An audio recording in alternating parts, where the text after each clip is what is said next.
বিয়ের আগে কত না ডায়েট করেছি, কত না খাবার বাদ দিয়েছি রোগা হওয়ার জন্য, কিন্তু এখন কোনো ডায়েট ছাড়াই আমি রোগা হয়ে গেছি, গলার হাড় বেরিয়ে গেছে। এতে আমি এখন ভীষণ খুশি, কারণ আমি রোগা হতে পেরেছি।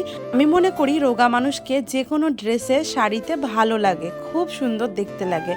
ছোটবেলা থেকেই গুবলু গুবলু মোটা সোটা ছিলাম, কিন্তু তখন সবাই বলতো যে এত মোটা কেন। আর এখন যখন একটু রোগা হয়েছি, গলার হাড় বেরিয়ে গেছে, তখন সবাই জিজ্ঞাসা করে রোগা হয়ে গেছিস কেন।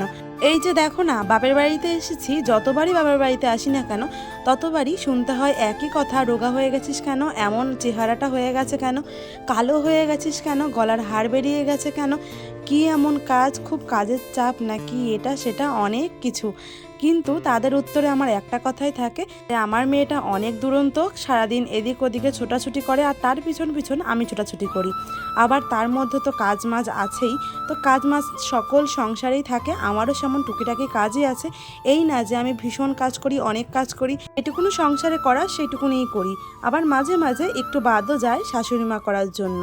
আমার শাশুড়ি মা যেদিন রান্নাবান্না করে সেদিন তো আমার রান্নার থেকে ছুটি। সত্যি কথা একটাই, সেটা হলো আমার মেয়েটা রাত্রেবেলাও মাঝে মধ্যে জ্বালাতন করে, ঘুম থেকে উঠে আর ঘুমাতে চায় না। আর রাত্রেবেলা ঘুম না হলে শরীরটা অনেকটাই দুর্বল হয়ে যায় আর খারাপও হয়ে যায়। এখন আর রোগা মোটা বলে কিছুই মনে হয় না, এখন শুধু একটা কথাই মনে হয়, বেঁচে আছি এটাই অনেক।